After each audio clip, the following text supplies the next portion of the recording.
everyone, welcome to AMC Movie Talk for movie fans. I'm your host, Ashley Mova, and this is the daily show where we give you all of the latest news from the world of movies, plus a little bit of insight into what it all means. Leading off the show today is AMC Movie News Senior Editor, Amy Rose Eisenbach.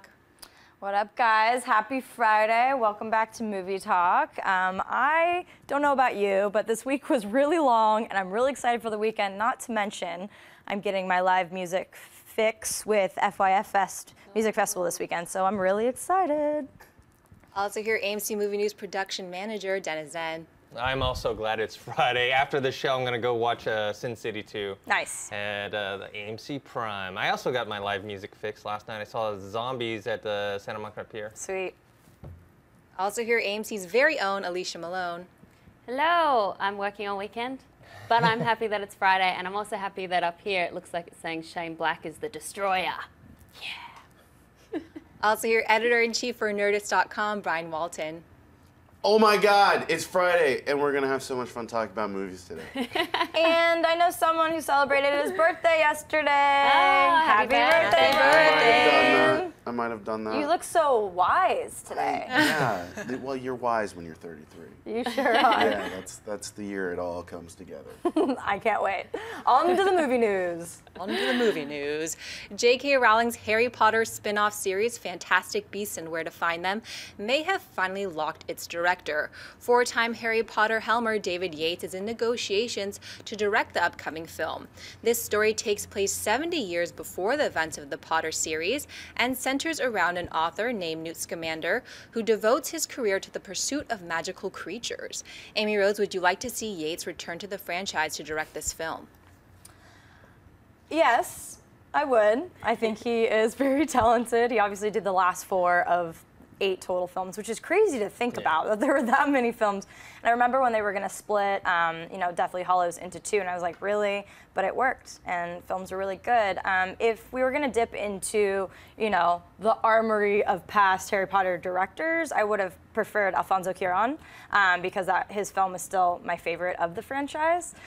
Prisoner of Azkaban was pretty sensational and cool and had a very twisted tone. They all kind of do, but that was my favorite. So that would have been my first pick, but Yates obviously knows this world, he knows this universe, and I think what the films did was unite fans and non-fans alike who didn't read the franchise because they're just good films. They're not kid films. There's a lot going on in there, and it's a really cool world, intricate, and I love witches and magic and wizards and all that good stuff. So yeah, I think it's great. I didn't think he would return to the franchise, so I'm a little surprised, but Warner Brothers must be thrilled that they're in negotiations, and you know that he's going to do the property justice. So I think it's a good move if we can't have Cuarón. What do you think, Alicia? I know you're a big Harry Potter fan. Love Harry Potter. I'm so excited about more Harry Potter, and I liked David Yates' films. I agree with you. Alfonso Cuarón's was my favorite, but he really does know this world perfectly, and his movies in the Harry Potter franchise were the most commercially successful, so I think it's a really smart decision on behalf of the studio. Also like the idea that even though it's set 70 years earlier and it's a different world, it'll still have that cohesive feel with the rest of the Harry Potter franchise. Right now, David Yates is doing the live-action Tarzan with Alexander Skarsgård and Margot Robbie. That would be interesting to see because before Harry Potter, he was just TV guy. So I want to see him tackle that different world, and then I want to see him back in the Harry Potter world just because I love Harry Potter. Dennis? Also, like you guys, Prisoner of Azkaban was my favorite Harry Potter. It was the one that actually kept me watching the series because I watched the first 2 and I was so bored. And I was like, look, this is the 3rd one. If I don't like this one, that's it. I'm done with Harry Potter. And luckily, I really liked it. And I think he was rumored to come back to do this spin-off thing. Yeah. But I don't know. I think Yates is great, but he's kind of like the solid choice. He's already done. I'm surprised that he wants to come back. I mean, after 4 movies, doing a 5th one, that's a lot. You know who would be great and who has no time whatsoever is Guillermo del Toro. Yeah. Because he's great with creatures. He's done all these fabulous creatures in all his movies. Beasts. So I think he would be a great fit. Cuarón would have been great, but I'm happy with Yates. Pan's Labyrinth is Harry Potter-ish up. Bring it on. Brian? I'm gonna actually be the weird guy that says I'm not exactly a fan of Yates coming back. Yeah. He did a great job with the Harry Potter movies, but my favorite franchises, especially when looking at them over time are the ones that go with multiple directors. The Alien franchise is one of my favorite franchises just because every film we get a different vision of what that world is, and that's what I want. This is an excellent opportunity to go back and try something new that's Harry Potter, but not. And by picking Yates, it just says, hey, we're going to give you more of the same. And I'm okay with that because it's more of the same of J.K. Rowling's fabulous universe. But at the same time, I think they're missing a great opportunity to find a voice that's original and unique for this story. And I think this is a case where they're just finding somebody that works within the world of Warner Brothers and not somebody that works for what they're trying to make. Yeah, no, I get that. Having, someone breathe in fresh life in a franchise like this could be great, but at the same time, we're not going to have Harry, we're not going to have Hermione, so it is going to be a different story, even though it is the world that he's done so well. So I do get both sides of it, but at least he did a good job, and they weren't just bringing someone back that you're like, really? Yeah. It takes place, what, 70 years? 70 years, 70 yeah. years before. But isn't the original source material like 54 pages or something like that? Something like that, the It's like textbook really, that it's based on. yeah. Much like Goosebumps, this movie is going to show the author and the writing of the book. It's not going to be dealing with so much the book itself, because there wasn't a narrative to the book. It was a guide to the creatures.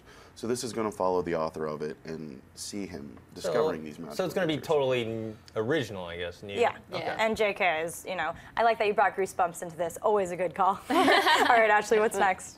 Academy Award winner Jennifer Lawrence is pretty much at a point in her career where she can do anything she wants, and that may next include a role in Quentin Tarantino's upcoming spaghetti western, The Hateful Eight. It's being reported that she is in talks to possibly join the picture, but in which role has not been specified yet. From the live read of the script, which has since been rewritten by Tarantino, Amber Tamblyn and Zoe Bell read the roles of the only females at the time, Daisy Domergue, the prisoner, and Six Horse Judy.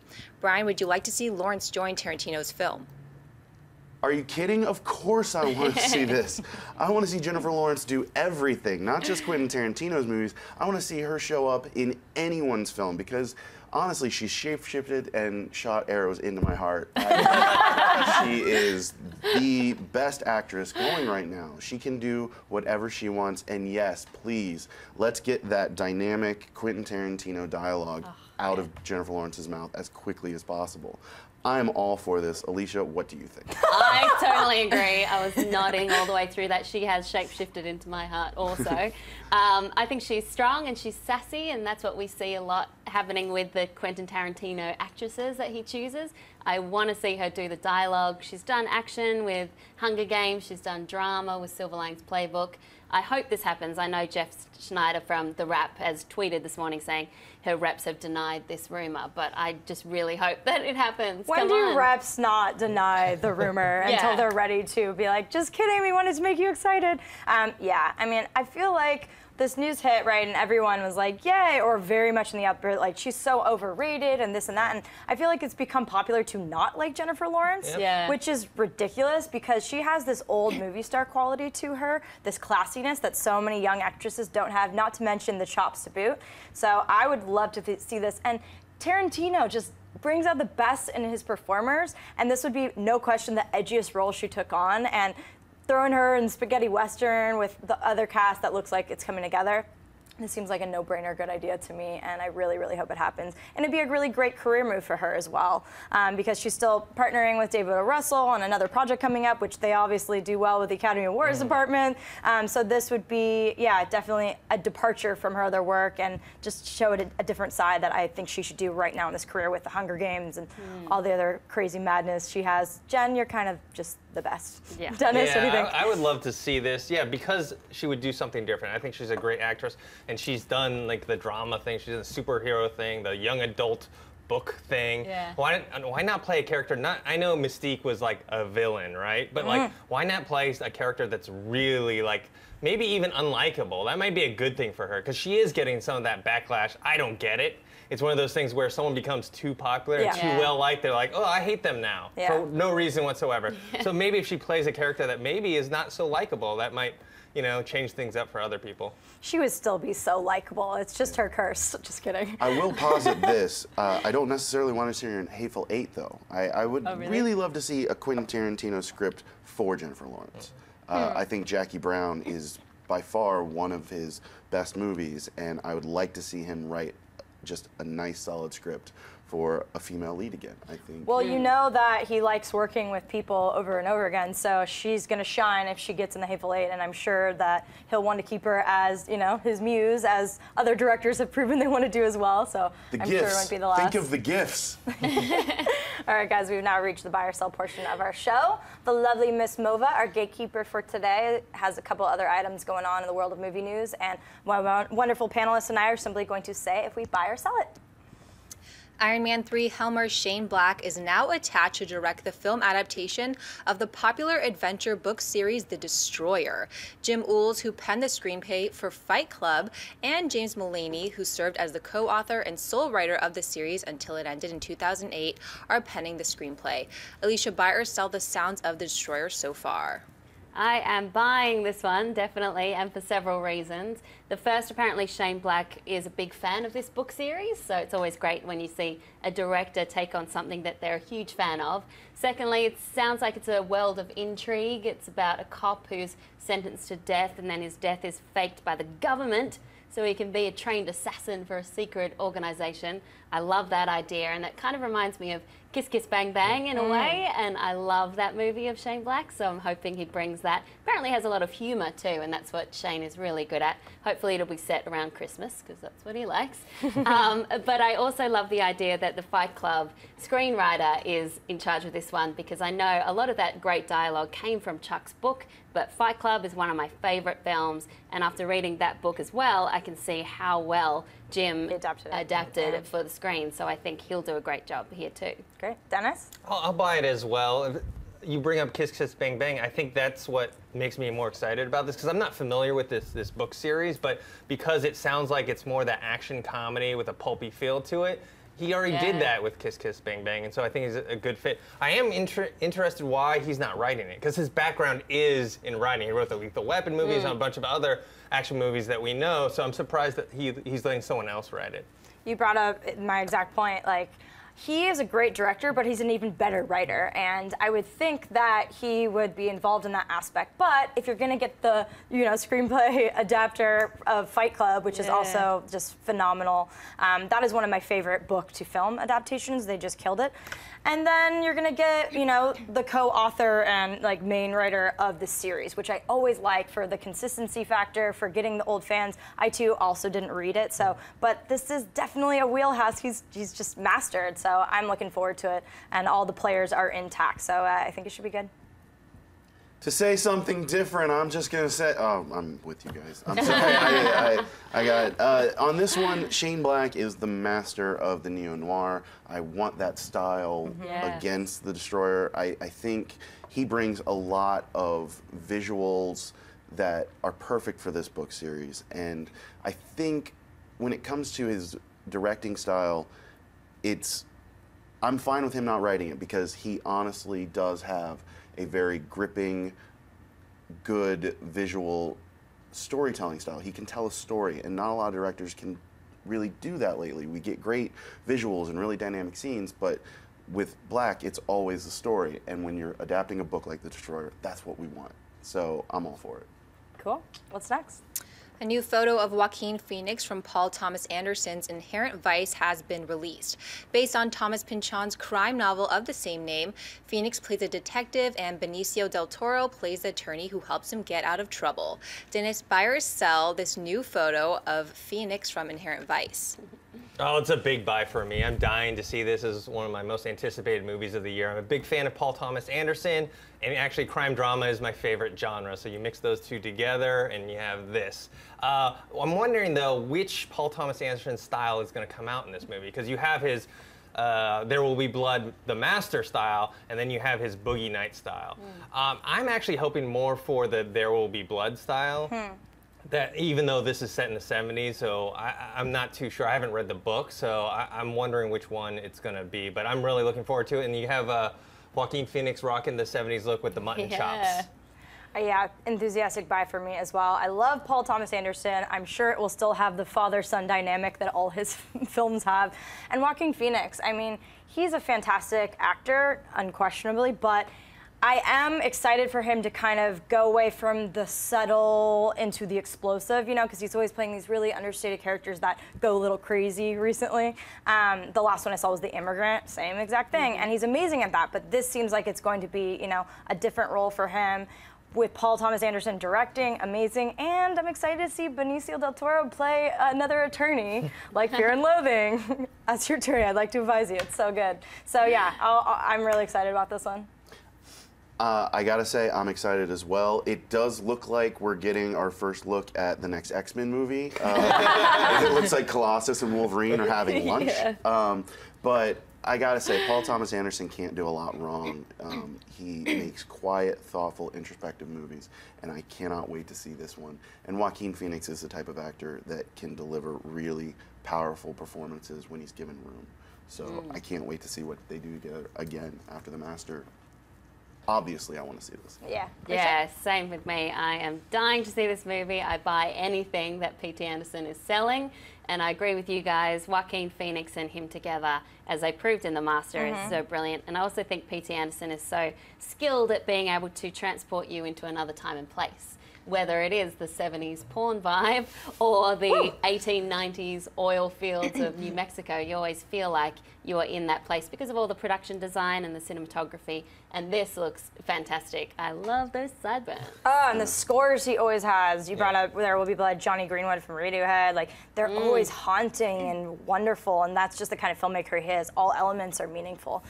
Where's the 1890s porn film? It's coming. Yeah. Starring Jennifer Lawrence. All right, what's next? The second trailer for the Conjuring prequel, Annabelle, has been released. The film centers around the doll from the first film that is believed to be possessed by a demon and terrorizes an innocent family. Amy Rose Byers saw the new trailer for Annabelle. Get that doll away from me. It creeps me out so much, so I'm gonna buy this because I want to be creeped out. I love scary movies, as I always talk about on the show, and I feel like most films fall flat for me. They build tension, and I'm like, okay, here we go, and then the scares are cheap, or it's just too formulaic. But James Wan, although he's not directing this, it's a cinematographer on it, which does give me a little more faith because he worked on Insidious, he worked on The Conjuring, so maybe he's learned from the master of this day and age. No one's been like James Wan, arguably. So one can hope, but this doll just lends itself. Look at that creepy face. I don't like that I have to like see it right now looking at you. Did you like the trailer? The trailer is really, really scary. I was watching it and just going, nope, nope. And that's what you want from these types of movies. You just want to not want to watch it. It looks so scary, and that's what I hope to get out of this. So I'm in, definitely.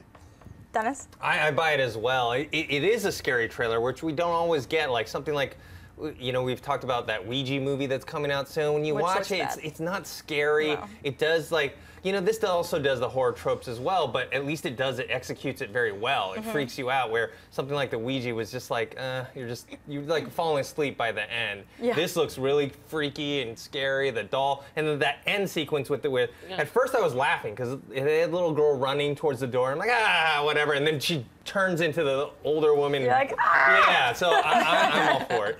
Oh, you love scary movies, right? Oh my God, not really. But I see them and then I can't sleep. And this one looks like it's going to freak me out. I buy the trailer because it did its job. I'm sure I'll be thinking about this at the worst times tonight, or at like 3 in the morning if I wake up. Oh God, that doll scares me, and it's such a great idea for a spin-off to have in between the first Conjuring and the sequel, which is coming next year. That's really smart. I like that the trailer shows how the doll will work in a way that it's a demon attached to the doll, and the demon can take several forms, because it does, you know, like Child's Play did scare me as a child, but when Chucky comes out as a doll, it gets a bit silly. It does. When the doll's doing the killing. So seeing that it's a demon that can be this freaky little kid or another freaky little person, yeah, I'm really scared. And I was telling you guys at the junket for The Conjuring, Warner Brothers did a really clever and scary thing by placing an Annabelle doll in our hotel rooms in San Francisco. So when we came back from the screening of The Conjuring, opened the door, and there she was, sitting on the chair looking at us. Do you think I slept that night? No. No, I did not. That is so not okay. That is so not cool. Clever, but no. Really clever and really cruel. I would definitely like bunk up with my friend that night. Oh my goodness. All right, guys, before we jump into mailbag, I do want to remind you we are going to take a couple live submitted questions via Twitter. So be nice to our gatekeeper today, Miss Mova, and she might pick one of yours out. All right. On to mailbag. What's the first question for today? Jamison Plakin writes, "Hi, I love AMC Movie Talk. So I read somewhere earlier this month that the Green Inferno was supposed to come out next month in September, but lost its release date and might never come out in theaters anymore. Have you guys heard any more on this? I've heard of films changing release date, but I never heard of a film being completely dropped and not released when it's supposed to come out so soon. What do you guys think will happen to the film?" Thank you for the question. I too was really disappointed about this because I thought this film looked fantastic. Other than just being a horror movie junkie, I just thought the set in the Amazon and like the whole premise was really creepy, and it looked beautiful and very vibrant, and Eli Roth is good at this world, we know that. So from what I heard, it was a disagreement on the financing side with Worldview because their CEO exited. So they had this in contract before, and then it was just kind of a victim. It had nothing to do about the movie not being good. I'm pretty sure it's going to be fantastic. It just, it got lost in the fire kind of approach with that. So I hope that it does fall back on the release slate for later in the year or later, but as of now, it has not been, reassigned. So that's a little disappointing. I thought it looked really good, especially since it's next month. So Alicia, have you heard anything else on the matter? I haven't heard anything else, but I mean, hopefully it will come out because it seems like it was done, right? It seems like they had the trailer, they had everything ready to go, and then it was the print and advertising costs and a few things that they couldn't, come to terms with. So I really hope it comes out. I like the premise, not just the cannibalism, but the idea of slacktivism and how people using hashtags on Twitter and whether that actually does anything or not. Eli Roth says this movie explores all that too, which I think is really fun and interesting. Brian? I think this is actually a good thing for the film. Lots of movies lose their release dates, just not this close to their release date. I think this is a case where it's going to do nothing but help the movie. We're talking about it now. And this is the type of movie where that kind of narrative does nothing but help it in the end. I think people talking about, oh no, they didn't give us this movie. If you look back at Trick or Treat, which is now considered like one of the Halloween mainstays, and it's a classic Halloween film, that had such a hard time getting distribution, and it was midnight shows, and could only see it once every couple of months for like the first year that it was in existence. I think The Green Inferno is going to have to go through something similar to that because it's not a broad appeal movie. It's a movie that has a very niche audience that's probably what's stopping them from releasing it in theaters. In my mind, this is a movie that's going to do well in a limited engagement and then a digital distribution model. That's where it's going to get the most bang for its buck. I don't think a theatrical release is really necessary for this. It is for me. I want to see it in the theater. Dennis? Well, the good thing about it is it's getting pulled for different reasons than the actual movie itself, where like Jupiter Ascending was supposed to come out earlier this year and it got yanked right before, and that had more to do with the actual movie, and so they moved it to next year. And this seems more of a behind the scenes type of stuff. And I figure with like Eli Roth's name that it would, it has a cult fan base enough to get a theatrical release. But I've read like from the few people who have seen it that it's generally a positive response to it. So hopefully they fix it and they'll release it either later this year or early next year. Hope so. Okay, what's next? John Dortona writes, "Hey guys, I love your show, never miss it. My question is that I need your opinion. In the new Avengers movie, it seems from the posters that Ultron will have a sort of clone army, if you want to call them clones, and it bugs me because we saw the Avengers fight an army in the first movie. I want to see one guy, alien, whatever, fight the Avengers solo style and be able to hold his own. No army, no goons, just him, because those are the villains you want to see Earth's mightiest heroes fight. A guy so powerful that he can beat the Avengers by himself. Hopefully Thanos will go down that road, but what do you guys think? Thanks." Thank you for the question. Brian, I'm going to let you start since you came in pretty excited about this one, so go for it. I gotta say, I completely disagree with the idea that they should only be fighting big, giant baddies.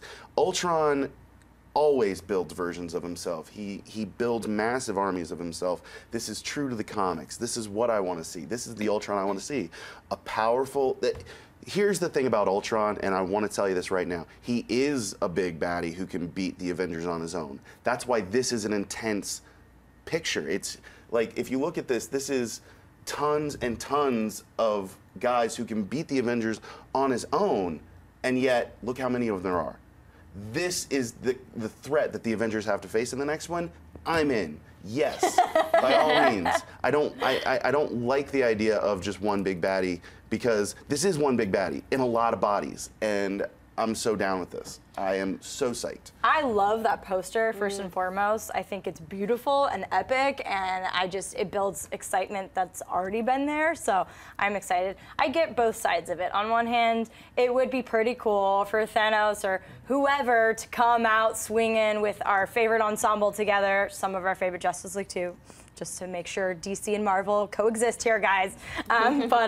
Yeah, I just think it would be really cool and visually very interesting to see that. But at the same time, it is a hero troop. There isn't just one of them. There's a pack of them. So I do understand, and you nailed it with Ultron. Obviously, this is what he's going to do. So it makes sense with the core of the character that we know, and visually it's going to be great. I mean, with sequels, they have to raise the stakes, and this raises the stakes from that last one, and we know Whedon was going to do that. So I'm super excited about this, but I do think it was a good question. What do you think, Alicia? Yeah, I agree with you that I think this poster looks fantastic because it looks like the Avengers are being overwhelmed. And the main issue I have with superhero movies is when there aren't enough stakes. You go, you know these guys are going to win. I don't feel anything during this fight.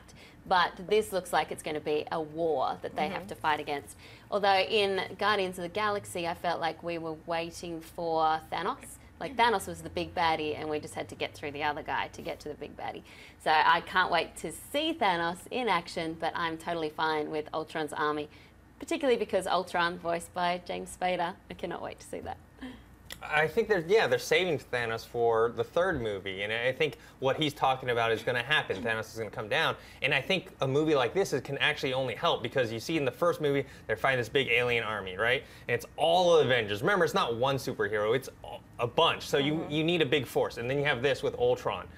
In the third one, what you're going to see is like, okay, here's this one guy who can take on all of them, who already beat all these other guys in these previous movies. And that's how powerful Thanos is. And, you know, with the Infinity Gauntlet and that whole storyline, you know, we'll see how powerful those things are.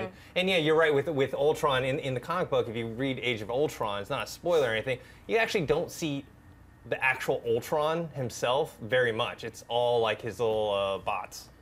And I think it'll be great to not, because I loved Guardians. I loved it. I saw it 3 times in theater, not 7 like John. But I loved it. But I did think that Ronan, the Accuser, was kind of a throwaway villain, and leading up to the little bit of Thanos that we saw, which was epic. So I do think that Ultron's not going to be a throwaway villain. And if he has an army, he has an army. So that's great. All right, guys. What is the first question that piqued your interest for their Twitter questions, Miss Mova? Adrian writes, everyone has a movie that they know is terrible, but they love to watch anyway. What's yours? Guilty pleasures. Guilty pleasures. What comes to mind, guys? Voyage of the Rock Aliens from the 1980s. It's one of my favorite movies. It's terrible. It's a throwback to the midnight movies of the early 80s and late 70s, and it's a musical.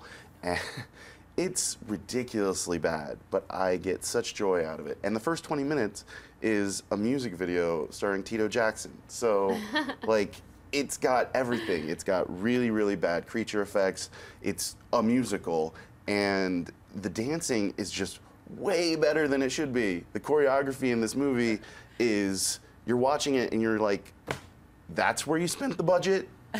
It's really, really good. So, Voyage of the Rock Aliens, it's not actually available on Blu-ray, DVD, or streaming. So how do you get it? YouTube. It is up on YouTube if you search Voyage of the Rock Aliens. It's up there. I would not normally encourage pirating it, but you can't get it any other way. So I like it. I'm gonna go with Sharktopus. Oh my gosh. Maybe Birdemic, Carnival Magic. When I was at IGN, we had C-list film screenings all the time, and they were all so bad. They were so good. So yeah, I would go with that. And then more like recently, I love cheesy dance movies, as I've said, and some of the dialogue is so bad, I'm laughing hysterically, and you're not supposed to, but it's just so much fun. And then the dancing is great. But yeah, I'd go Sharktopus. Dennis? The Room. I mean, yeah. you gotta watch that movie. It's like so epically bad. You're tearing me apart, Lisa. Yeah, like we were watching it with a bunch of people, and someone was like convinced that it was like an act. Like the movie was actually done on purpose. Like he was so convinced. And this is someone that writes for, you know, one of the websites we all read. And I was just like, wow, like that's how bad this movie is, that it has convinced this guy that it's all a trick, but it's not. So good. Oh, Alicia? hi, Mark. God, so bad. Well, I've confessed before my love for Spice World and Showgirls, but I'll throw another one onto the pile. Grease 2 is amazing. Michelle Pfeiffer. Rider. A cool rider. Oh my God, I love that movie. And I still remember because my dad used to buy Leonard Maltin's movie guides every year. I know, which is sad that next year's edition is the last one in print. Well, but I remember flipping to Grease 2 because I loved it and seeing the word bomb next to it. And I was like, oh no, come on, Leonard. Why can't you love this movie like I do? It's so cheesy, It's so the bad, best. but it's fantastic. And Michelle Pfeiffer was so hot in that I movie. know. Showgirls is also a guilty pleasure of mine. Is that not a good movie? Yeah, come on. It's got I actually incredible saw acting. Elizabeth Berkley the other day at breakfast. I was like, we love you. Like, forget all that. You're great. Versace. Oh, so good. All right, what's next? Gibby Royale writes, any word on the next installment of Ice Cube's Friday series? I don't know. Go ahead. You peeked up. Yeah, so the next Friday is coming, and this is supposed to be the one that brings everybody together. We're going to have Mike Epps, we're going to have Ice Cube, we're going to have Smokey is coming back, and that just is so awesome to me. I'm so tired of Rush Hour movies. I want him back in Friday. So yeah, it's supposedly the script is in the works. I know Ice Cube is really focusing on the NWA movie right now. Yes! Which I can't wait for that either. So excited. I love that that's being made, and I'm loving that these movies are being made in general. It's the next Friday, that's the sequel I've always wanted anyway. So yes, please bring it to me as soon as possible. Once I get through NWA, I believe that's the next thing on Ice Cube's list, and from what I understand, he's going to direct it. So. I'm really excited about everything that came out of this side of the room. NWA, that's my heart right there. That's what I grew up with. And yeah, I completely agree. It's Friday. We ain't got to do. It's just like so good. It's so good. What's interesting though is Chris Tucker actually doesn't find Friday very funny. He's like, he doesn't understand why it became so popular. He has quotes about saying like, I don't understand, is it funny? Like he said like when they were making it, he was asking other people on the film like, is this actually funny, you know? But Yes, we tell you, good sir, that it is funny. Alicia, anything to add? Nothing to add, but I will watch it. I don't know. I haven't seen all the Friday films. I haven't seen the first one when I was young, but maybe I should revisit it again. You can skip so much the fun. Christmas Friday. Yeah? Yeah, that doesn't really exist in my eyes. All right, let's take two quick more. All right, Bob Edwards writes, movie critics see movie for free. Do you think this impacts their reviews and opinions? I personally don't think so because, I mean, if I liked a movie, I liked a movie. And if I didn't, I didn't.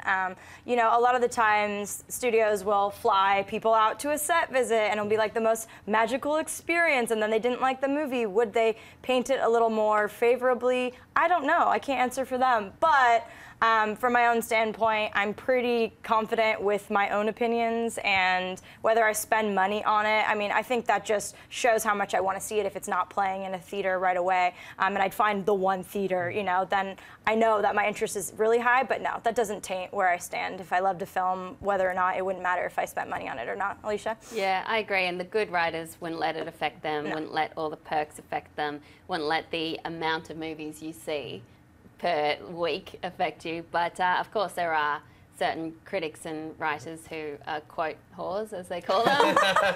Quoting quote whores, who will, you know, write a certain review that they know a line that will get picked up for the poster just for that. So they can see their name right there. Exactly, exactly. And this big. They're not the like good ones. Big. And you can tell the outlets. Yeah. Like, you can judge a movie by the quotes and the outlets that they choose, because obviously if a movie's great, they're going to go with Variety, Rolling Stone, and then if it's not so good, it's like tiny little outlets. The best is when they do the quotes and then they do like a Twitter. No, like a Twitter. It's like, really? Someone from Twitter likes the movie? Wow, what an endorsement. Anything to add? Yeah, actually, I think this is a great question. As a writer, I do kind of take it for granted that I get to see these movies for free. And I think that's the spirit of the question. It's not so much, I don't feel wooed to think something's better because I saw it for free. I tend to try to honestly think, would I recommend somebody spending $20 to go out and see this? That is what we're doing as writers. And sometimes there are movies that I can be on the fence about. I mean, to be perfectly honest, I thought Let's Be Cops was hilarious. That's a prime example. I thought it was great. I didn't pay for it. I wouldn't recommend somebody pay for it. But I got to see it for free and I still thought it was funny. But I kind of take that, when I watch that movie for free, I'm saying, I didn't pay for this. I don't feel like there's a sunk cost here. I'm able to enjoy this more. I try to picture there are people going to the theater, when they drop that money, they want to know they invested in the right film. Yeah. And I think that's something we have to have in our heads when we're writing. Yeah, no, I'm definitely very grateful. I see these films and I just, all the time, I'm just like, I have the best job ever. I get to see movies and that's my heart and soul right there. So yeah, no, it is a really good question. And you're right, because if there's so many amazing films in theaters, then I would recommend this. But it all depends on what you're looking for. If you want a visually gorgeous film, go see Sin City. If you want to laugh, this. And that's the beautiful part of cinema. There's so much diversity. And then there's Transformers. Yeah. Almost chucked off my All right, guys, we're actually all out of time. I'm sorry we can't take one more, but we had some great topics today to talk about. So thank you so much for joining us on this Friday edition. I'd like to thank my wonderful table of panelists today. Sitting to my left, birthday boy Brian Walton. Where can people find you online? You can find me at R2B2Walton on Twitter and at nerdist.com. D-O-T spelled out. The wonderful Dennis N, our production manager. Where can people find you? You can find me on Twitter at ThinkHero and on Instagram, dennis.tzng, and have a good weekend. The lovely Alicia Malone. Yes, very lovely. You can find me on Twitter and Instagram at Alicia Malone. I am lovely. You are. And our wonderful gatekeeper. Give me that shoulder shake, Miss Mova. Oh, you know it, girl. It's Friday. Twitter, Instagram, at Ashley Mova. Happy Friday, guys. That just fills my heart with so much joy. I'm Amy Rose with AMC Movie News. So many good things out. Go see it. Sin City, like Dennis is seeing in Prime Theater. Like us, share us. And I'm really happy to report our independent movie show is launching on Tuesday. And Miss Alicia Malone and I are going to be talking about indies and why they're so important to us. So we'll give you more details on that. Thank you so much. Have a wonderful weekend, and we'll see you soon. Hey everyone, if you like this video, click that thumbs up button and make sure to subscribe to our AMC Movie News YouTube channel. It's free and helps you stay up to date with all the latest movie news, as well as our daily AMC Movie Talk show. Also, make sure that you follow us on Facebook and Twitter to stay up to date with all of our special promotions, contests, and prize giveaways.